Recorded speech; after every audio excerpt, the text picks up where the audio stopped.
इसको जपने से क्या होता है? चलिए आज आप लोगों को बताते हैं इस 3 सूत्र के बारे में। देखिए, ये 3 सूत्र जो है ना, चमत्कारी मंत्र है जिसको जपने से इंसान का दुख तकलीफ दूर होने लगता है, वो उन्नति की ओर बढ़ने लगता है इसको जपने से। अब देखिए, शिव जी के 3 सूत्र को जपने के लिए सबसे पहले शिव जी को अपना गुरु बनाना होता है, क्योंकि बिना गुरु के ज्ञान नहीं होता है, और बिना ज्ञान के भक्ति नहीं होता है, और बिना भक्ति के शक्ति नहीं होता है। इसलिए अगर ज्ञान चाहिए, जीवन में उन्नति चाहिए, तरक्की चाहिए, तो आपको सबसे पहले देवाधिदेव महादेव को अपना गुरु बनाना पड़ेगा। जब आप शिव जी को अपना गुरु बना लीजिएगा, शिव गुरु को अपना गुरु बना लीजिएगा, तो देखिएगा आपके जीवन में जो तकलीफ है, दुख है, वह अपने आप सब दूर होने लगेगा। आपके जीवन में खुशियां ही खुशियां आने लगेगा। जो भी काम आपका नहीं बनता है, अगर आप इस 3 सूत्र के माध्यम से शिव जी को याद करते हैं तो आपका काम बनने लगेगा। इतना चमत्कारी ये 3 सूत्र है। इस 3 सूत्र के माध्यम से आप शिव जी को जहां चाहे वहां याद कर सकते हैं। ऐसा नहीं है कि एकदम से नहा धो के स्नान ध्यान करके ही करेंगे। अगर आपके पास समय है तो आप स्नान ध्यान करके इस 3 सूत्र का जाप कीजिए, और अगर समय नहीं है तो आप हाथ पैर धो के शुद्ध होकर बैठ के इस 3 सूत्र का पालन कर सकते हैं। अब देखिए, यह शरीर को क्या साफ कीजिएगा, इसको साफ कर पाइएगा। यह शरीर तो गंदा है, कितना भी साफ कीजिएगा ये गंदा ही रहेगा, अंदर मल मूत्र से भरा हुआ है। तो आप हाथ पैर धो के आप जहां चाहे वहां आप शिव जी को याद कर सकते हैं इस 3 सूत्र के माध्यम से। अगर आपके पास समय नहीं है, बहुत कोई होता है ना, अरे मेरे पास समय नहीं है, हम कैसे मंत्र जाप करेंगे, हम कैसे पूजा पाठ करेंगे, हमसे नहीं होगा, मेरे पास समय नहीं है, मेरा व्यापार है, परिवार है, कामकाज है, तो आदमी को लगता है कि नहीं कर पाएंगे। तो देखिए, इस 3 सूत्र को जपने के लिए आपके पास समय नहीं चाहिए कि एकदम से बैठ के ही इसको जपेंगे। इस 3 सूत्र के माध्यम से शिव जी को याद करेंगे खाली समय में, ऐसा नहीं है। आप देखिए, जब आपके पास समय हो, जैसे आप कहीं जा रहे हैं, तो चलते चलते आप इस मंत्र का, इस 3 सूत्र का पालन कर सकते हैं। कहता है जो चलते हुए प्रभु को याद करता है तो वो यात्रा जो होता है ना, तीर्थ यात्रा कहलाता है। अगर आप चलते हुए प्रभु को याद करते हैं तो आप जो चल रहे हैं वह तीर्थ यात्रा कहलाता है। जो नहाते हुए प्रभु का ध्यान करता है वो स्नान को गंगा स्नान कहलाता है, तीर्थ स्नान कहलाता है। अगर आप सोते समय प्रभु को याद करते हैं, सोते समय अगर आप प्रभु को याद करते हैं तो वह ध्यान निद्रा कहलाता है। अगर आप खाते समय प्रभु को याद करते हैं, पहला निवाला अपने सर से लगा के खाइएगा तो वह खाना प्रसाद बन जाता है। और खाना बनाते समय जो प्रभु का ध्यान करते हुए खाना बनाता है तो वह खाना महाप्रसाद बन जाता है। जो खाना बनता है ना, घर में अगर खाना बनाते समय प्रभु का नाम जपते हुए खाना बने तो वह खाना महाप्रसाद बन जाता है, और वह औषधि का काम करने लगता है, दवाई का काम करने लगता है। घर में अगर किसी को दुख है, तकलीफ है, रोग है, कष्ट है, किसी प्रकार का तकलीफ है, जब वह अन्न खाएगा तो वह अपने आप ठीक होने लगेगा, रोग ठीक होने लगेगा। अगर किसी का बुद्धि खराब है तो बुद्धि ठीक होने लगेगा। इतना शक्ति है प्रभु के नाम में, तो आप जब चाहे तब आप याद कर सकते हैं। तो चलिए आप लोगों को बताते हैं। तो पहला सूत्र में दया मांगना होता है कि हे शिव, आप मेरे गुरु हैं, मैं आपकी शिष्या हूँ। अगर आप महिला हैं तो आप शिष्या बोलिए, और अगर पुरुष हैं तो आप शिष्य बोलिए कि मैं आपका शिष्य हूँ। वो शिष्या पर दया करें, प्रभु दया करें। आप देवों के देव महादेव हैं, आप कालों के काल महाकाल हैं, आप अवघरदानी महादानी हैं। प्रभु हम निर्धन हैं, अनाथ है प्रभु, हमें बुद्धि ज्ञान नहीं है, इसलिए हे महादेव हम पर दया करें, प्रभु दया करें। तो सबसे पहले प्रभु से दया मांगे। इस तरह से आप शिव जी से रोज दया मांगे। अगर आपके जीवन में जो भी दुख तकलीफ चल रहा है तो आप उस दुख तकलीफ को अपने मन में रखकर इस तरह से शिव गुरु से दया मांगिए।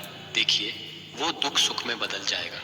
जो आपके जीवन में दुख चल रहा है ना, वो दुख सुख में बदल जाएगा अगर आप रोज शिव गुरु से इस तरह से दया मांगते हैं तो। और दूसरा में है चर्चा फैलाना, कि जहां बैठे शिव जी का चर्चा किए, चाहे अकेले हैं, चाहे 2 आदमी हैं, 5 आदमी हैं, 10 आदमी हैं, जो भी हैं, शिव जी की बात की, शिव जी के भजन को गाएं, उनकी चर्चा की।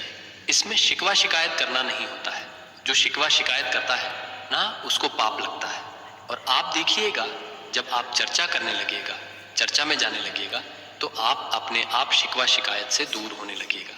आपको अच्छा नहीं लगेगा। अगर कोई शिकवा शिकायत करेगा ना, तो आपको अच्छा नहीं लगेगा। वहां से आप अपने आप उठ जाइएगा। इतना शक्ति है चर्चा में। इसलिए चर्चा शिव जी का जरूर से करना चाहिए और चर्चा में जरूर से जाना चाहिए। और हाँ, यह भी बात है कि शिव गुरु कभी नहीं कहते हैं कि अपने परिवार को दुख तकलीफ देकर मेरी चर्चा करो, मेरी पूजा करो। शिव गुरु महाराज कभी नहीं कहते हैं। शिव गुरु कहते हैं कि अपने परिवार को सुख दो, अपने परिवार के साथ मिलजुल कर रहो और सब मिलकर मेरी पूजा करो, मेरी चर्चा करो अपने पूरे परिवार के साथ। क्योंकि जिस घर में बड़े खुश रहते हैं, बड़े बुजुर्ग खुश रहते हैं, बच्चा हंसता है, घर में लड़ाई झगड़ा नहीं होता है, सब कोई प्रेम से रहता है, घर में घंटी का आवाज गूंजता है, शंख बजता है, सुबह शाम दिया जलता है, उस घर में साक्षात लक्ष्मी जी का वास होता है और वह घर नहीं रहता है, वह घर मंदिर बन जाता है।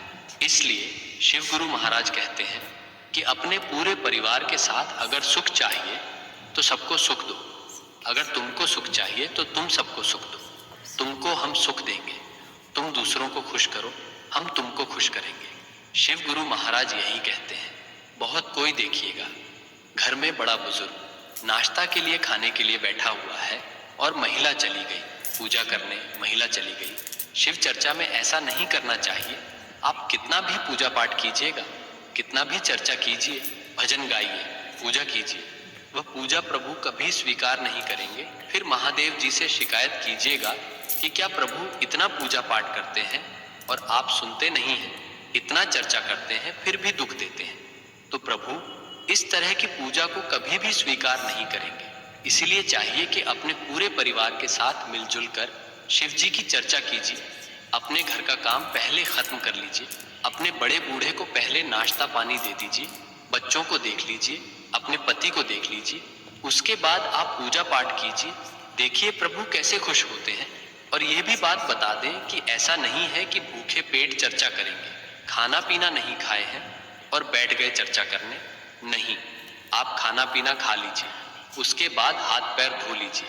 अगर घर में चर्चा करवा रहे हैं तो जिसको श्रद्धा हो, जैसे होता है ना, अपना अपना श्रद्धा कि नहीं हम नहीं खाएंगे, हम भूखे चर्चा करवाएंगे। अपने घर में 10 लोग बुला के जो चर्चा करवाता है तो लगता है कि अरे हम भूखे चर्चा करवाएंगे, क्या करेंगे, खा के पूजा करेंगे तो नहीं खाएंगे, तो वो आपकी श्रद्धा है। आप अगर भूखे रह के चर्चा करवाते हैं तो वो आपकी श्रद्धा है, नहीं तो ऐसा कोई नियम नहीं है। आप खाना खा के भी नहा धुआ लीजिए, उसके बाद 10 आदमी को अपने घर में बुलाइए और चर्चा कीजिए। अगर आपको नमक नहीं खाने का मन है तो फल खा सकते हैं। यह आप पर निर्भर करता है कि आपको नमक नहीं खाना है, फल खाना है, या नमक खाना है, या भूखे रहना है। यह आप पर निर्भर करता है। प्रभु कभी नहीं कहते हैं कि भूखे रह के मेरी चर्चा करो। नहीं, आप खाना पीना खा के भी चर्चा कर सकते हैं। अगर आप लोगों को चर्चा नहीं आता है, चर्चा करने नहीं आता है, भजन नहीं आता है, तो शिव चर्चा का एक किताब आता है, उसको आप खरीद लीजिए। आप मेरे चैनल से भी चर्चा सुन सकते हैं। इसमें भी बहुत सारा हम भजन डाले हुए हैं, बहुत सारा चर्चा डाले हुए हैं, आप उसको सुन सकते हैं। आप लोगों के कहने पर हम एक और चैनल अपना खोले हैं, सिर्फ भजन उसमें डालेंगे। जितना भजन होता है ना, भजन हो, लोकगीत हो, कोई भी देवी देवता का, शिव गुरु जी का, माँ भवानी यानी कि माँ दुर्गा जी का, गणपति जी का, काली माँ का, गंगा माँ का, जितने भी देवी देवता हैं, सारे देवी देवता का गीत और भजन उसमें हम डालेंगे। इसलिए आप लोग उस चैनल को भी जरूर से सब्सक्राइब कर लीजिएगा। पुष्प आराध्या भजन उस चैनल का नाम है, तो उस चैनल को भी जरूर से आप लोग सब्सक्राइब कर लीजिएगा। तो आप लोग चर्चा कीजिए। प्रभु का जरूरी नहीं है कि भूखे रह के, अगर आप भूखे रहना चाहते हैं तो वह आप पर निर्भर करता है।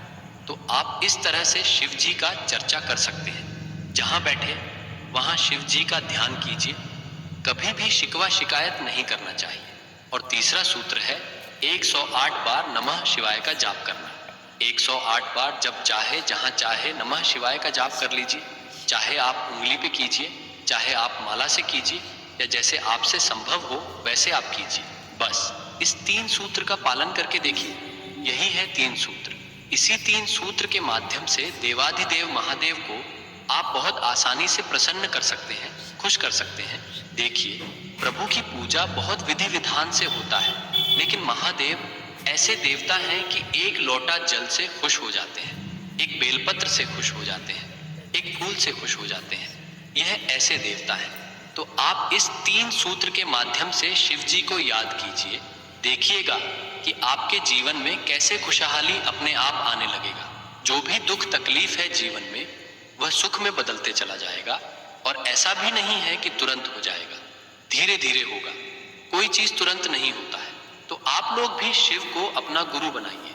अगर आप शिव को अपना गुरु बना लिए हैं तो बहुत अच्छी बात है। जो लोग भी शिव को अपना गुरु अभी तक नहीं बनाए हैं तो जरूर से बनाइए। वैसे तो शिव जी को समूचा संसार पूजता है, उनको कौन नहीं पूजता है। तो शिव को अपना गुरु जरूर से बनाइएगा। और हाथ पैर धो के, अगर समय नहीं है तो अपना हाथ पैर धो के बैठ के इस 3 सूत्र का पालन कीजिए। देखिए, यह शरीर तो अशुद्ध है, इसको कौन सा कर सकता है। शुद्ध करना है तो अपने मन को शुद्ध कीजिए, अपने मन को शुद्ध कीजिए। इस शरीर को आप शुद्ध नहीं कर सकते हैं, इसलिए हाथ पैर धो के अगर संभव हो तो स्नान कीजिए। नहीं संभव हो तो आप हाथ पैर धो के या फिर काम करते हुए जब चाहे जैसे चाहे आप प्रभु को इस 3 सूत्र के माध्यम से याद कीजिए। देखिएगा, प्रभु आपकी जरूर से सुनेंगे। कहता है ना, एक भजन भी है कि नाम जपते चलो, काम करते चलो, हर समय प्रभु का ध्यान करते रहो, याद आएगी उनको। कभी ना कभी प्रभु दर्शन भी देंगे, कभी ना कभी प्रभु दर्शन भी देंगे, कभी ना कभी। तो जब आप रोज इस नियम का पालन करने लगिएगा तो प्रभु जरूर से दर्शन देंगे, कभी ना कभी तो दर्शन जरूर से देंगे। देखिए, जब कोई भी काम हम लोग रोज करते हैं, आप सोचिए, किसी के दरवाजे हम लोग रोज जाके बैठ जाएंगे तो उसका नजर तो पड़ेगा ही।